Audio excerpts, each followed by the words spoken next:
Salam Sosiologi. Kami dari kelompok 2 kelas 11 IPS 1 akan menyampaikan materi mengenai konflik sosial. Untuk pengertian konflik sendiri, merupakan sebuah kata yang berasal dari kata kerja Latin configere, yang artinya saling memukul.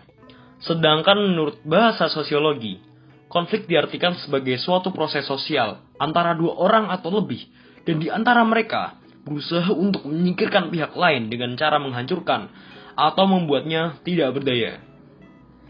Lalu, dalam Kamus Besar Bahasa Indonesia sendiri, konflik diartikan sebagai perselisihan, percekcokan, dan pertentangan.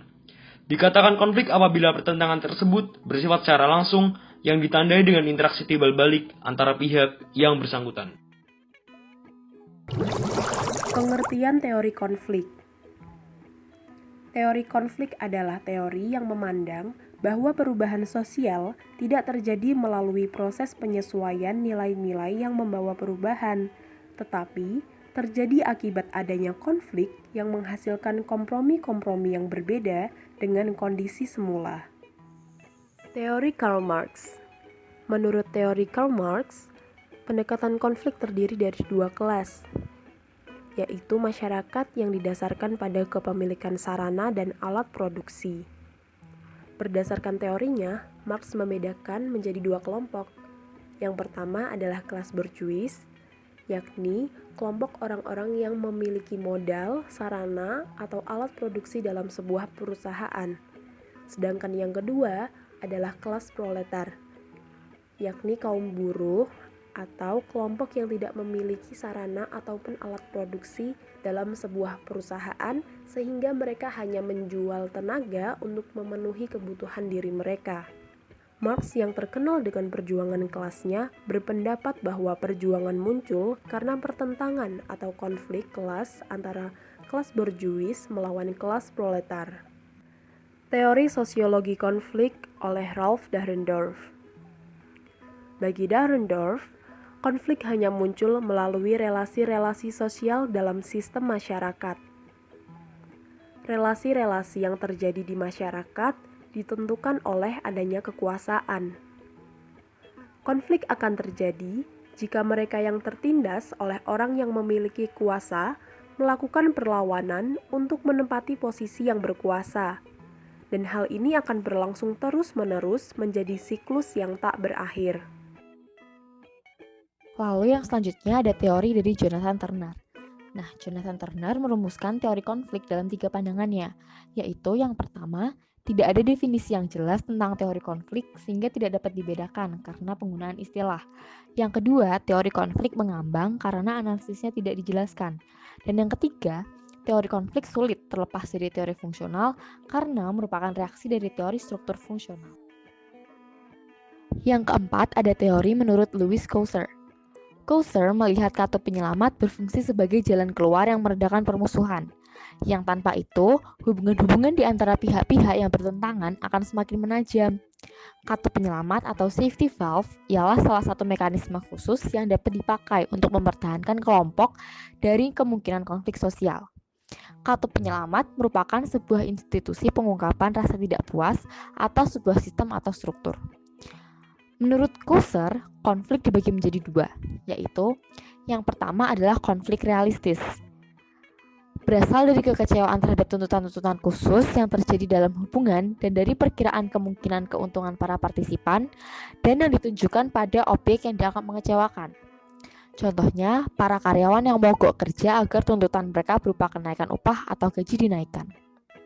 Yang kedua, ada konflik non-realistis. Konflik yang bukan berasal dari tujuan-tujuan saingan yang antagonis, tetapi dari kebutuhan untuk meredakan ketegangan. Paling tidak dari salah satu pihak. Cousser menjelaskan, dalam masyarakat yang buta huruf, pembahasan dendam biasanya melalui ilmu gaib seperti teluh, santet, dan lain-lain. Sebagaimana halnya masyarakat maju melakukan pengkambing hitamkan, sebagai pengganti ketidakmampuan melawan kelompok yang seharusnya menjadi lawan mereka. Dan yang terakhir ada teori dari C. Wright Mills. Teori yang digunakan oleh Mills bersifat polemis dan menyerang kelompok-kelompok tertentu, sehingga banyak yang tidak suka dengannya. Kebanyakan, ia menyerang kelompok intelektual karena mengabaikan tanggung jawab sosialnya dan mengabdikan dirinya pada penguasa. Padahal di belakang layar, mereka mengatakan bahwa mereka itu bebas nilai. Mills berpendapat bahwa kelompok elit yang cenderung melihat masyarakat terbagi secara tajam antara kelompok yang berkuasa dan kelompok yang tidak berkuasa. Menurutnya, efek dari struktur sosial terhadap kehidupan dan manipulasi manusia oleh media massa. Ia berpendapat bahwa hak milik pribadi bukan sebagai satu-satunya sumber kejahatan di dalam masyarakat.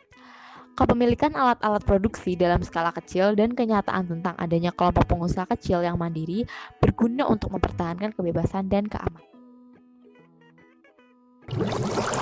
Penyebab terjadinya konflik sosial.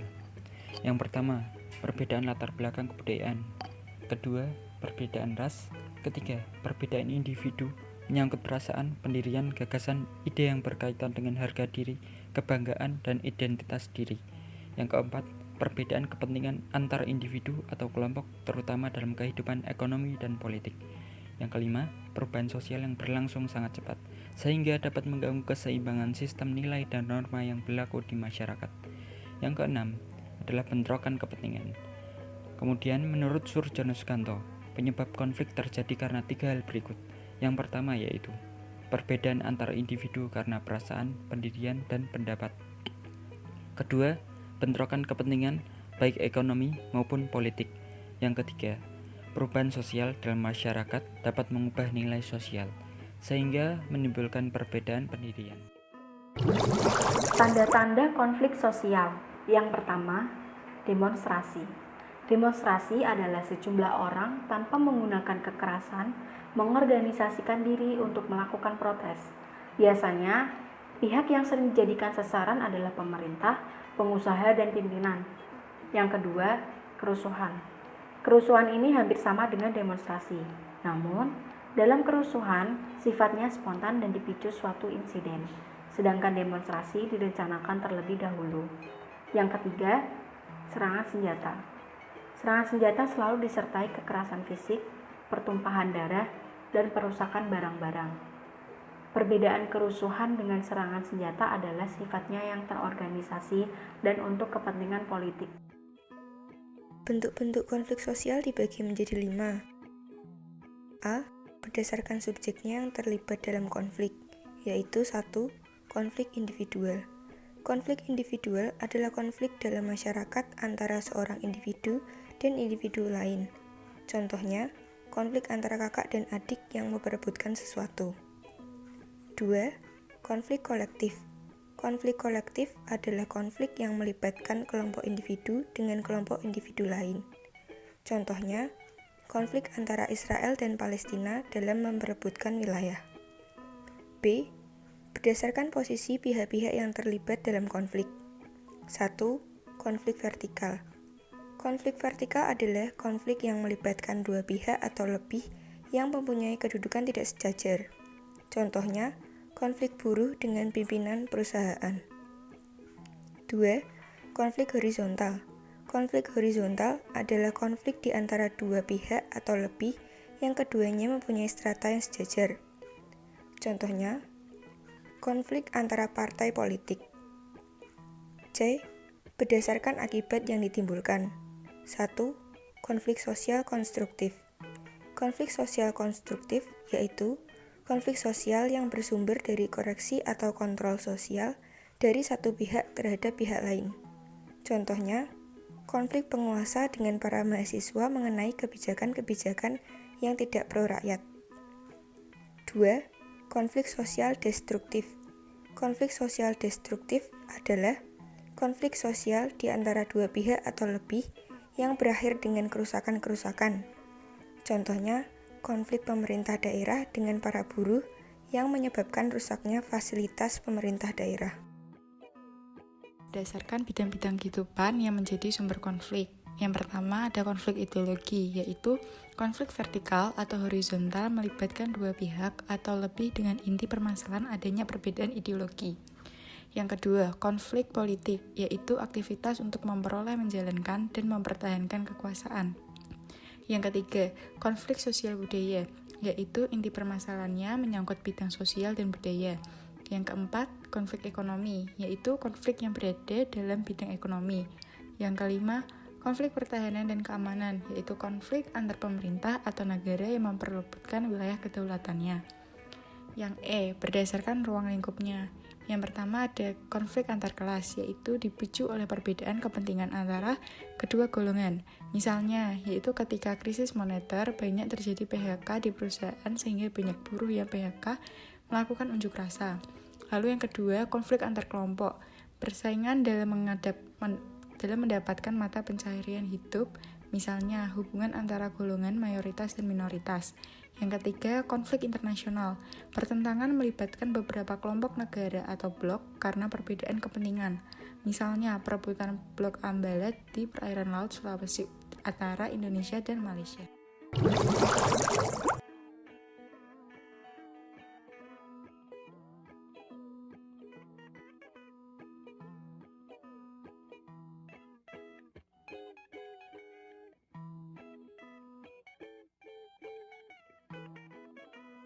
Dampak positif konflik sosial. Poin yang pertama, penyesuaian kembali norma dan nilai. Perkembangan zaman memaksa masyarakat harus beradaptasi dengan perubahan yang ada.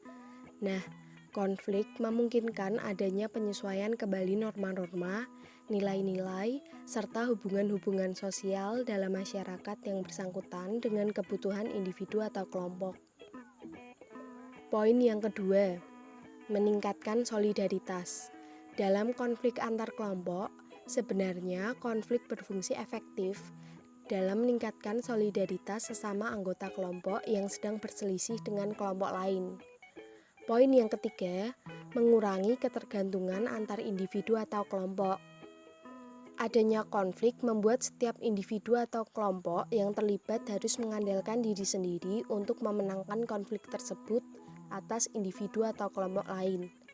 Karena itu, konflik juga merupakan jalan untuk mengurangi ketergantungan antar individu dan kelompok. Poin yang keempat, penyeimbang kekuatan-kekuatan yang ada.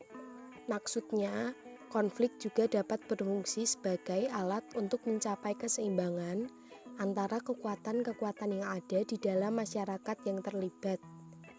Dan poin yang terakhir, dapat memunculkan kompromi baru.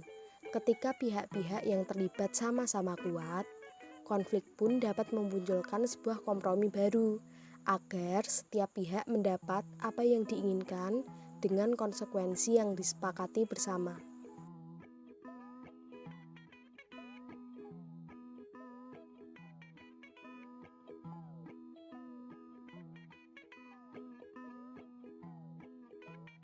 Dampak negatifnya adalah memicu rusaknya hubungan antar individu dan kelompok, memakan korban berupa kerusakan harta benda dan nyawa manusia, berubahnya kepribadian para individu yang terlibat, baik yang mengarah pada hal-hal positif maupun negatif, menimbulkan dominasi dari kelompok yang menang atas kelompok yang kalah.